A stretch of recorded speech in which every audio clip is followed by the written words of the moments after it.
Welcome to the Flux Dev Meeting for May 30th, 2024.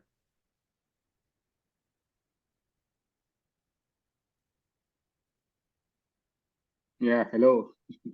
Hello, Slay. Yeah, so I have added something in the agenda. So there is a new package for caching. So there are several use cases. It's in Flux CD package. The first use case was about caching token. So at the moment, when we do retrieval of credentials, when we want to connect to an OCI registry from one of the cloud provider, GCP, AWS, or Azure, we don't cache those credentials. So we use them every time we want to reconcile from a registry. So the package will enable caching those tokens based on expiration time. That's the first use case. There are two other use cases: caching Helm indexes and also for image reflector automation to be able to cache all the tags that we retrieve for a given repository. So there are 3 pull requests. I would like people to review them and give feedback.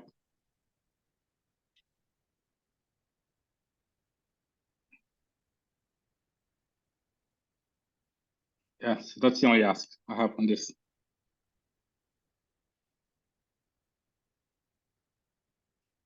Thank you, Slay.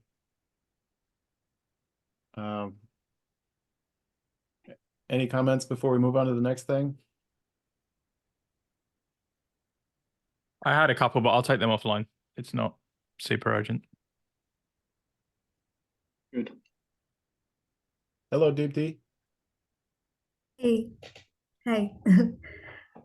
Yeah, so for the next one, which is the RFC, so last week I sent a pull request building on Sanskar Sphere and added the Azure related details for that RFC. So that is out.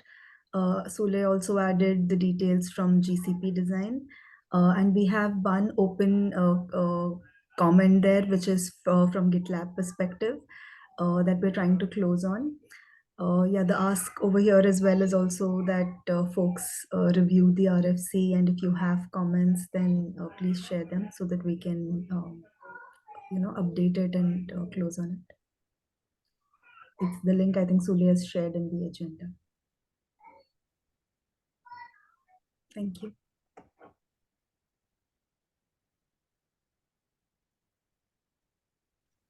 I guess I'm next here, actually. I have some notes from Stacy, fellow Flux maintainer on the community team, who's now at Stacklock, and they're interested to know if we might use their open source free Minder tool. There's a SaaS version, so while it's open source, we don't have to install or host anything. It uses Rego, and it out of the box, a couple of nice suggestions that it made when I tested it on my own personal repos were things like dismissing stale pull request reviews. If someone has approved a pull request, there was a list of about 7 things that all seemed to make a lot of sense, and there was a set of examples that was a bit deeper. And we might like to collaborate with them on some things. They also have a section about image authentication, image validation. Anyway, if anyone has more questions about that, if you want to know about my experience reviewing it, or I'll give you a link, just talk to me offline. What does she mean by using it? Is she willing to contribute anything? Well, she wants to know if we are interested in actually using it for the Flux CD org. So in order to enable it, we would have to give some permissions, mainly a write access so that it could set up webhooks.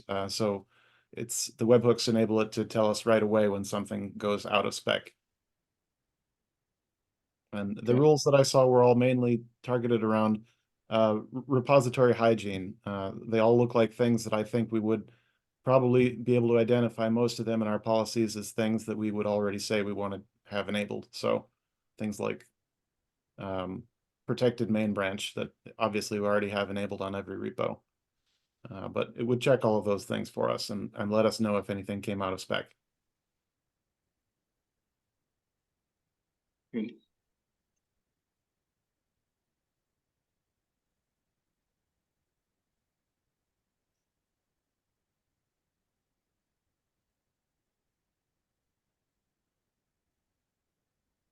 Next topic. Sure. Hi. I have a lot to discuss, and Kingdom, can you share screen and open some of the pull requests so we can see what's going on? It's a lot related to AWS IAM and how we manage our AWS account. I was expecting Stefan to be here because AWS account is under his name. So wanted his opinion about the setup. Okay, I'll start with what we discussed last week. Last week I showed the AWS Nuke integration with our Reaper tool to clean up all the resources. If there is any test failure, for some reason tests don't clean up the resources. We had further discussion there. You can open the first pull request. Right, at the bottom you can see Steve and the maintainer of libnuke introduced us to libnuke, and Stefan agreed to use libnuke. I did not start looking into it yet because there are many other things I need to focus on. I'll get back to rewriting or refactoring the libnuke integration. So AWS Nuke integration would refer to use libnuke. So outcome should be the same. It's just the underlying library will change. Next year I'll show what happens with them. Next, something new.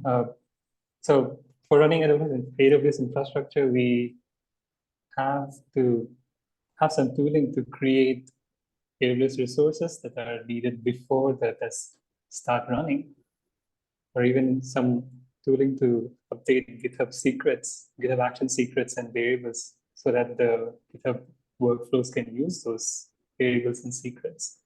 So for that, we have a Terraform module called AWS GitHub Actions. Okay, Kingdom, are you here? Can you open the second pull request? There, in the README, the second pull request, it shows how to use that, how do you configure it. And I'm afraid that it's doing a lot of things and it may not be clear from the README. So I thought maybe I can describe some of it. Right. So this depends on federated identity of AWS with GitHub.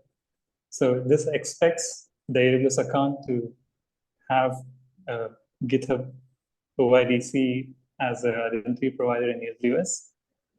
But this tool doesn't do that. There's another automation that will do that.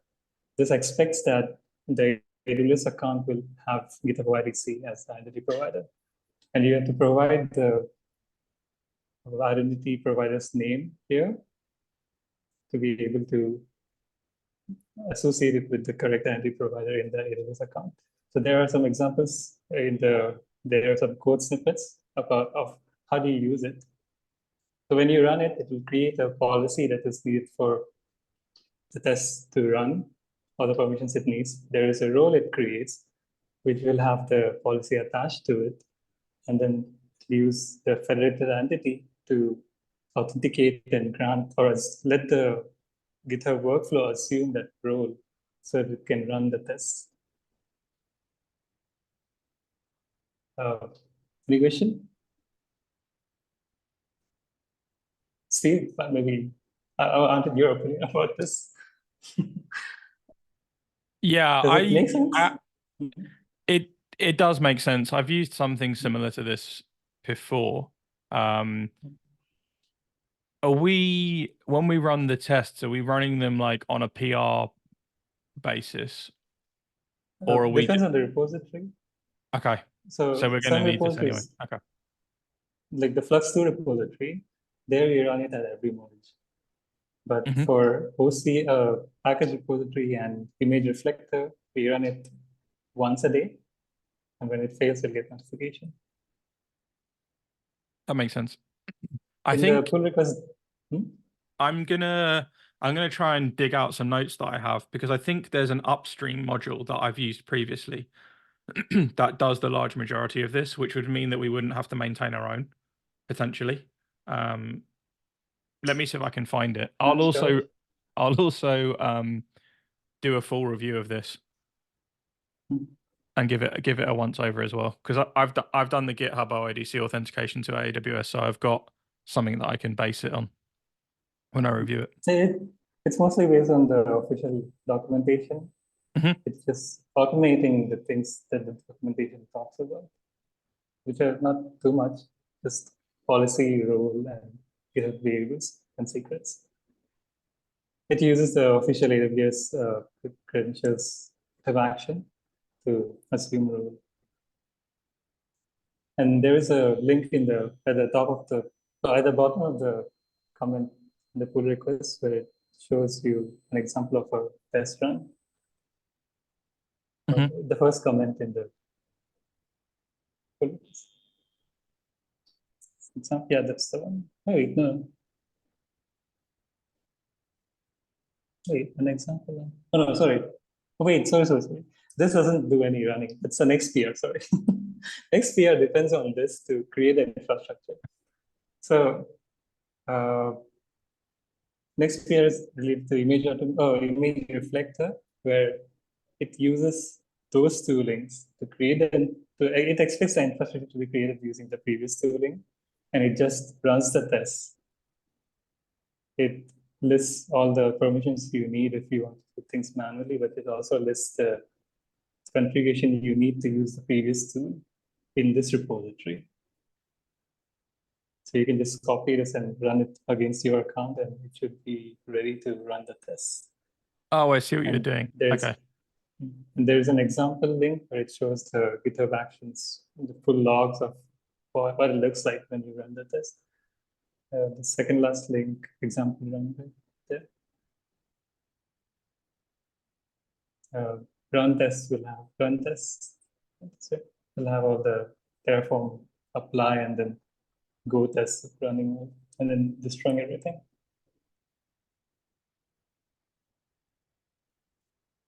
And the account ID and the Zoom rule are masked.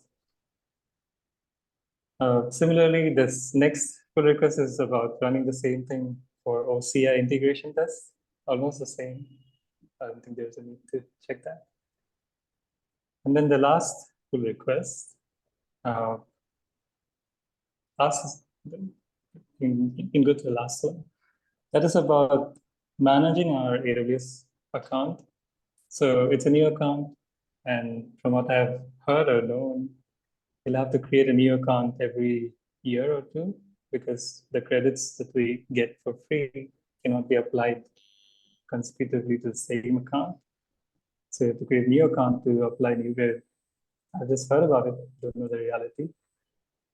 If that happens, we need to initialize a new account quickly so that it's exactly as the previous account.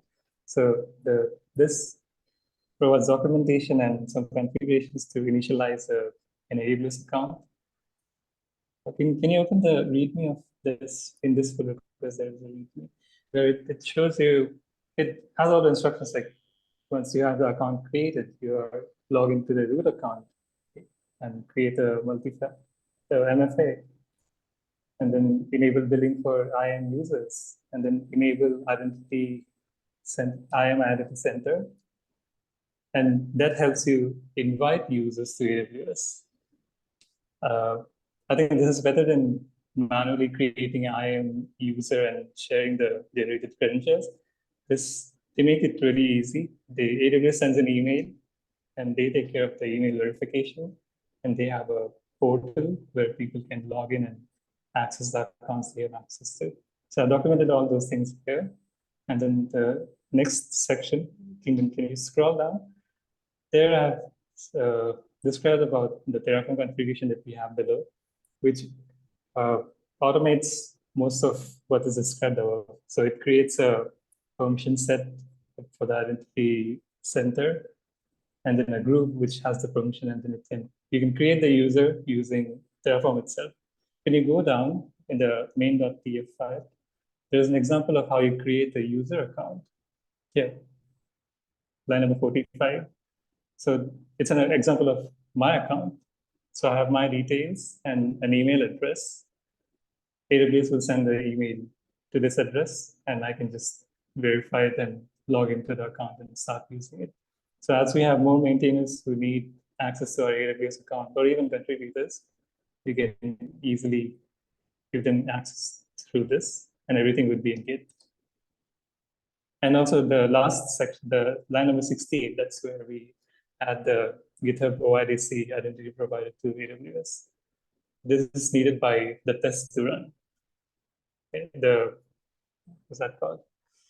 Client ID list is STS. So this grants the GitHub workflows STS support to assume rules. Anyway, this is what I have. I wanted to discuss about this before we go any further. Is this good? This whole tooling can be run in GitHub Action. The Terraform state can be in some S3 bucket, and the workflow can just import and apply every day or on trigger.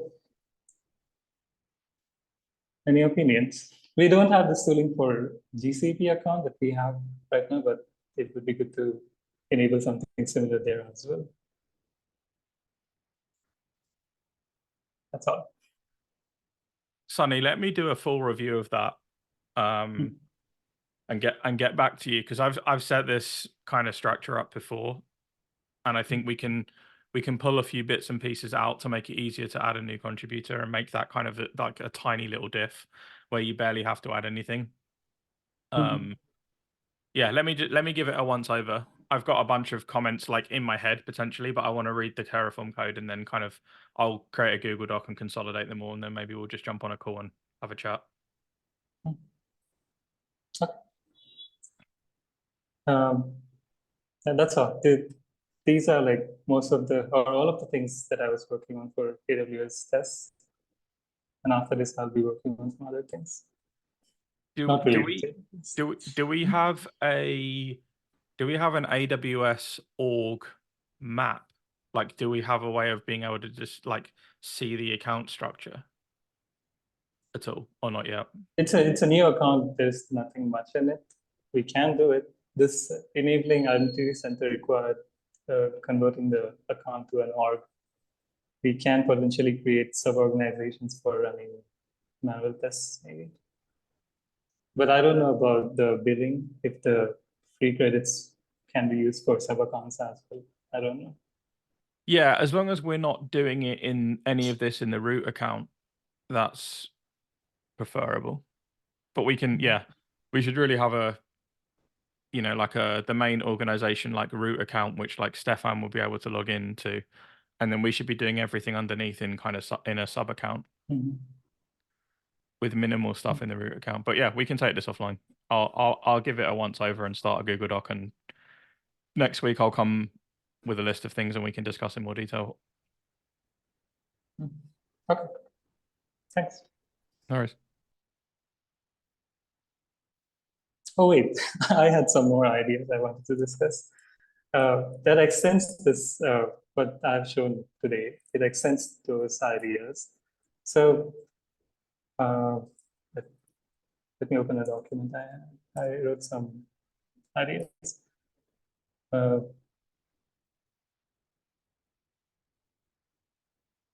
So the last pull request where we create the users and everything, I think we can extend it to do more things like creating budget alerts for all the billing, and also watch all the resources that we are consuming. Like if there are more than 10 EKS clusters running in the account, we should have a CloudWatch with some alerts when that happens. That's 10 clusters unexpected. Right now, for GCP, we don't have such tooling at present. So I just go and check the account every few days and things are fine. But it would be better to have monitoring and alerting to manage the account easily without worrying about it. And we can also add some restrictions on what you can do with the accounts, like some policies, like creating static keys. Maybe they should be expired if you create after 30 days or something, or enforce people to use assume roles instead of static keys. We can do a lot of things. This can be the start of all those things we can do. Anyway, that's it.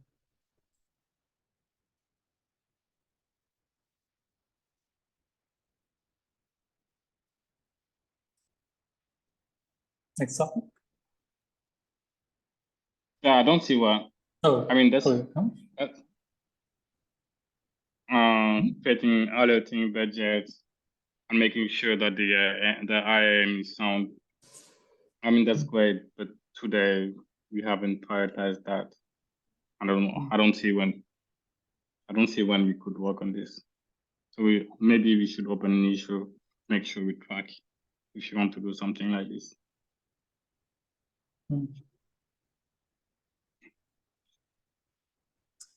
We can discuss about Steve. We can discuss about the like email address that I have used.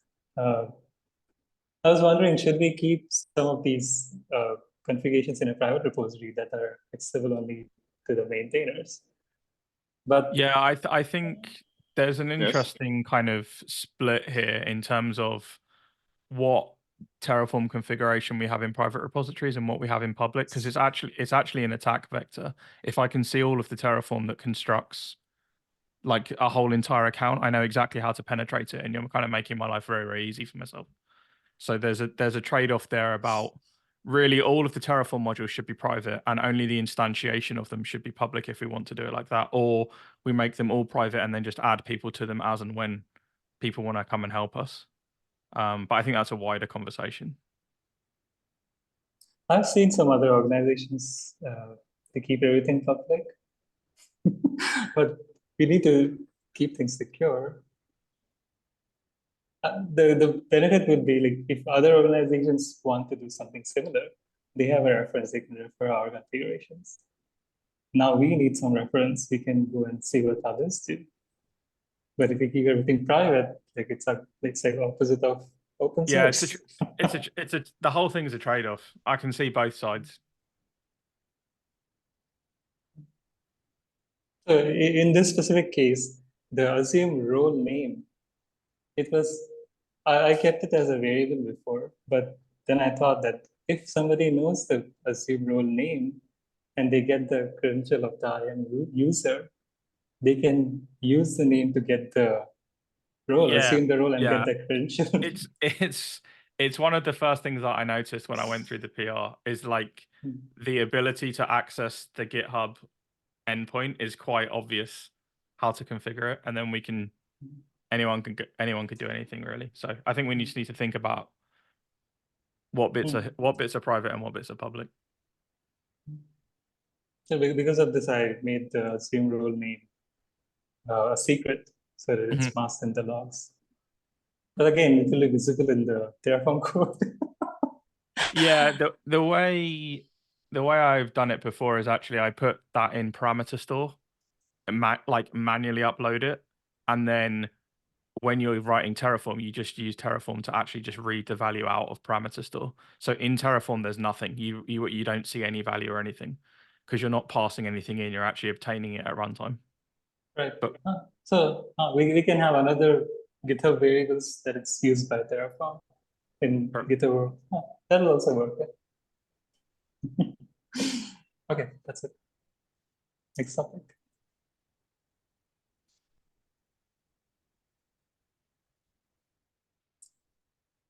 Tomo. Actually, I did a second thing. So I'll probably start from the bottom up.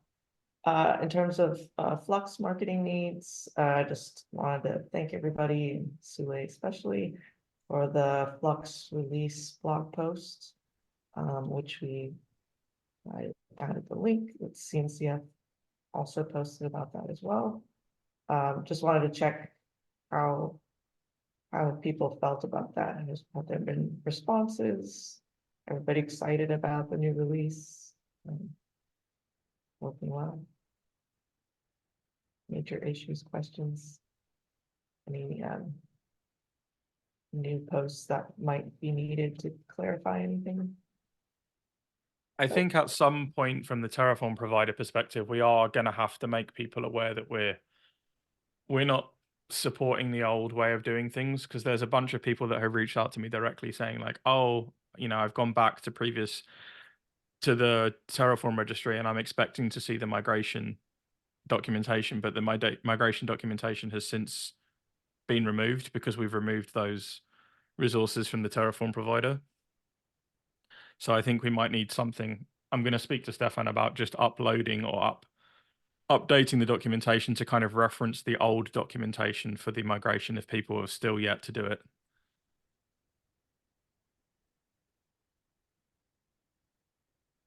I don't know if anyone from the community has actually done the migration. I never actually did it. I did it a horrible way that I wouldn't necessarily recommend to everybody to do it. I don't know if anyone's done it necessarily a cleaner way, but we probably need to have somewhere to point them to if they haven't upgraded yet.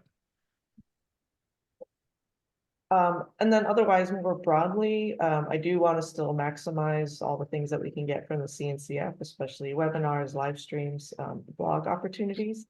I've been pretty bogged down with my day job, so I haven't been able to do as much as I'd like, but just curious if there's anybody here who's burning to talk about a topic through one of these channels. I'm happy to help set that up.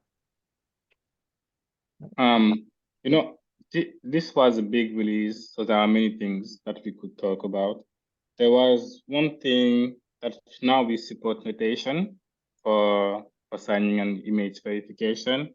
And there was Steven, what was his name? Well, someone from Microsoft that wanted to write a blog post. I think Sonny, he told you about that.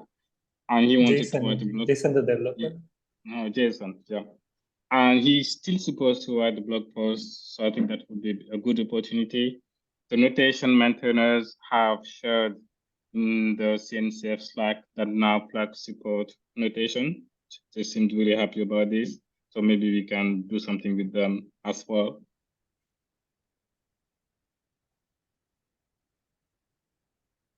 That's the first thing. And then on the Helm control side, now Helm GA, so that's part of the blog post, but there are many new things that we can do. Now we can create separate resources and tie them with the Helm releases. This should be something maybe we can dig deeper and show nice thing with that, because I'm not sure people understood from the blog post how maybe they could say on resource conception, for example. Thanks. And when is approximately the next release date? I think it's in July or August, supposed to, after the next Kubernetes release. Yeah. Okay, like that. Then anything else on that topic? Otherwise, I'll move on to the KubeCon Salt Lake City call for papers. So it's due on the 9th, which is a little over a week away, so next Sunday. And I've posted in some areas if people want help. I haven't, and emails, I haven't had anybody necessarily need requests, need help, but also some people have let me know what they're working on, so that's nice. They're working independently. We haven't been able to do as much of a blast. Fanu wanted to help with that, but got a job recently, so it's pretty maxed out there. So at least the people that we know try to reach out as much as we can, and I was trying to do that earlier because I didn't want another, last week crunch. But hopefully there are good submissions there without our help. Either way, Lee, Pinky, and I are committed to supporting Flux at the event and all the pre-prep stuff.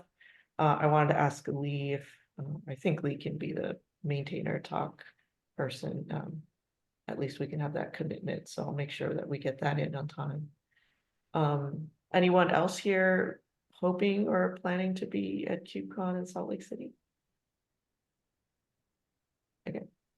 I am also looking to co-submit with somebody just to improve my chances for travel funding. I've put out a couple feelers, but if you know anybody who would like a co-presenter and they're looking to submit, I can always cover like high-level overviews and have someone else do a technical deep dive, so let me know. Otherwise, yep, that's just the general plan for KubeCon. I'm also thinking maybe, because obviously places like Paris were a much more exciting draw, and maybe Salt Lake City isn't as much of a draw. And I know there's definitely some, emotions around choosing that place. So I don't know. I haven't felt the same kind of energy or people really wanting to be there. I don't know if anybody else has felt that. Well, I've seen on Twitter that many people are against going to Salt Lake City. Or Yeah. the further something like that. Yeah. I have mixed feelings about it because I also feel like, there's always going to be like a community that's stuck in a city that wants to feel that people are coming to support them and support their needs. Like, queer community. I will say I have been to Salt Lake City. It's a lovely city, and it does have plenty of cross-culture vibes in places that you'd like to go. But I totally understand why people feel that way on the other side. Yeah, because I feel like Salt Lake City is a really queer queer community hub, and that's kind of my experience there. So I feel like if I were there, I would want people to come and help feel the love. So I feel mixed feelings, but I totally understand that just having. But do you Mhm. think that will have an impact on the attendance? Yeah. So regardless, wanted to do all the things, just make sure, and then we'll see how it goes. But yeah, it's on my calendar to support and make sure Flux is well supported. And I'm sure a lot of interesting things will be happening in the ecosystem by the end of the year. So I think it's a good time for that too. Yeah, that's it for me.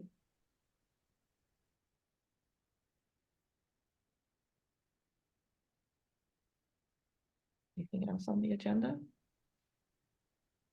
I think that's it for the agenda. Does anyone have anything for last minute?